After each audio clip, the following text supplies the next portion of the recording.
Todas as quintas-feiras, nós temos aqui os comentários do empresário Roberto Cavalcante, ao vivo aqui nos estúdios. Hoje a gente faz um pouquinho diferente.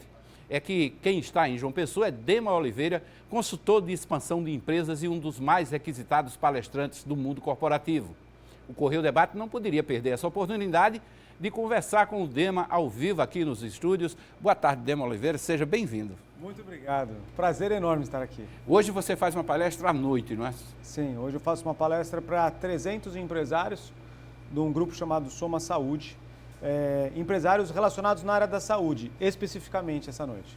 Doutor Roberto, a gente não poderia perder essa oportunidade, né? Uma sumidade aí nesse assunto de expansão de negócio, a gente não poderia deixar passar batido. Os telespectadores sabem, e nosso entrevistado de hoje também, que a vida é aproveitar o momento certo, na hora certa, a tal chamada oportunidade. Eu não vou pelo cavalo que passa selado. O cavalo não passa selado. Se ele passa selado, ele derrubou alguém, porque ele não vive de sela. E nós temos as melhores referências, doutor Dema, sobre a sua atuação. Eu tenho uma filha muito atuante, todas são atuantes, cada uma no seu segmento. Essa, como está mais no mercado de varejo, parece que atinge muito bem o seu foco. Sim. E as referências suas são excelentes.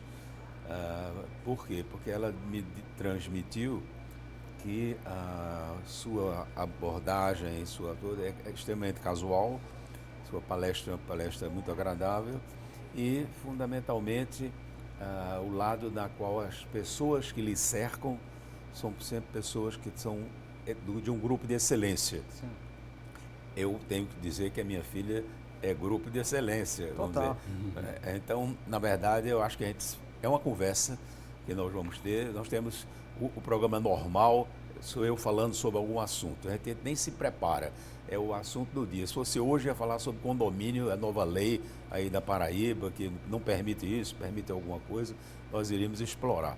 Mas vamos ter a oportunidade de lhe ouvir, de lhe dizer. Então, como talvez assim, primeira levantada de bola, seria no sentido de que qual é o seu foco de atuação no campo dessas suas palestras? É a motivação de gestão? Onde está seu foco para poder lhe trazer o sucesso nacional que o senhor tem? Excelente comentário, muito obrigado pela conexão. Na realidade, eu sou especialista de expansão de negócios porque eu tive uma longa carreira trabalhando em grandes empresas, multinacionais. Samsung é a maior, né? Que mais tempo. A Samsung eu fiquei 13 anos. É bastante tempo. De 2010 até maio do ano passado. Então você começou como bebê Johnson. Comecei. Eu fui um dos primeiros, um dos mais novos diretores da empresa na época, né? Mas antes da Samsung eu trabalhei na TIM. Na TIM também eu fui uma dos mais novos executivos. É que desde cedo, eu acho que a história de muitos brasileiros que nos assistem aqui é trabalhar cedo. O pai falou, levanta e vai para a lida. Né? Isso. E aí, nesse tempo, trabalhando nessas multinacionais, eu tive um grande privilégio. Qual foi o privilégio? Poder participar de projetos grandiosos. Eu me lembro em 2010, quando a Samsung me contratou, o presidente da Samsung falou assim, seu Roberto, falou assim, Dema, você em um time multidisciplinar tem um grande desafio. Eu falei, qual? Colocar a Samsung número 1 no Brasil. Na época, se a gente voltar 13 anos atrás, tinha a Nokia número 1. Lembra da Nokia? Isso, claro. BlackBerry, marca, Siemens, Motorola. Muita força. A Samsung era bem pequenininho na época. E aí eu falei, tá bom, aceito o desafio. Entrei junto com esse time de louco, gente para mudar o Brasil, construir e fabricar produtos aqui dentro. E aí com estratégias de marketing, de vendas, de varejo, que foi onde eu conectei com Bruna, nós criamos ali uma grande marca. Criamos uma grande rede de varejos. Eu fui responsável por abrir o projeto inteiro das lojas Samsung. Se você vai de Shopping Manaíra a qualquer outro shopping no Brasil, tem loja Samsung. Então foi um modelo de negócios que fez com que essa loja crescesse tanto e fosse referência no mundo. A meta era destruir o Steve Jobs. Antes do Steve Jobs, ele já passou, né, para o outro lado. E aí nesse momento eu aprendi, seu Roberto Hermes, aprendi a modelar negócios para crescer. Começar pequenininho mesmo sendo numa grande empresa, e fazer esse negócio crescer e gerar empregos.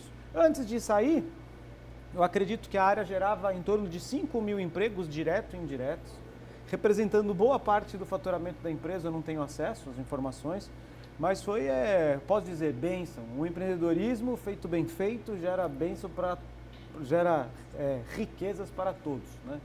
E o Brasil acabou me conhecendo, porque eu saí em muitos jornais e nesse momento empresas falavam assim: Dema, você fez isso na Samsung, você não quer me ajudar na minha fazenda? Você não quer me ajudar na minha produção de café? Você não quer me ajudar em construir um hospital? Perfeito. E foi aí que eu conectei com os empresários e comecei a fazer isso em forma de consultoria para outras empresas. Você fala sempre em 7 inteligências da cultura da expansão de negócios, Sim, né? sim. Essas 7 inteligências, elas podem ser aplicadas tanto a empresas multinacionais de grandiosíssimo porte, médias e pequenas empresas? Sim. A frase que eu falo é assim, Hermes, ficar pequeno dá muito trabalho. Muito trabalho. E eu explico. Se você é um pequenininho, você tem uma padaria, certo? Se você tem só uma padaria, você está perdido. Porque é difícil você se atualizar. Aí o concorrente vem daqui a um determinado momento, quando você está ali mal espera, o concorrente fica maior com você. Quando você tem 2 padarias, você exatamente tem ali um benefício. Qual é o benefício? Você não precisa de 2 integradores. Um entregador é o suficiente para 2 padarias. Você contrata pessoas já pensando em 2, você já compra insumos com uma escala de 2, então você tem várias economias. Então, quando a gente fala dessas 7 inteligências, são 7 inteligências que pequenas, médias e grandes empresas podem utilizar. Se vocês me permitirem, posso comentar algumas. Né? Matar uma curiosidade, que acho que também é curiosidade do nosso público. Qual foi seu primeiro start profissional? Vamos dizer, aquele jovem que está concluindo algum curso e estagiou ou trabalhou. Qual o seu primeiro start? Quando eu tinha 14 anos, meu pai falou assim: filho, você precisa ir trabalhar. Eu falei: tá bom. E ele falou: tem uma vaga no supermercado para repor cebolas. Eu era muito jovem e naquela época se fazia datilografia. Hoje não se faz mais, né? Mas eu fazia datilografia. Nós fizemos. Antigamente o currículo começava com certificado de datilografia, é verdade. E aí tinha uma vaga no supermercado e uma vaga na Caixa Econômica Federal para arrumar fila. Só que o teste era datilografia. Então, meu primeiro emprego foi lá, o gerente do banco falou assim: ó, Demetrios, eu vou te dar uma folha aqui, você é datilógrafo. Dependendo da velocidade que você datilografar, o emprego é seu. Aí desci lá, datilografei rapidamente, entreguei a folha, né?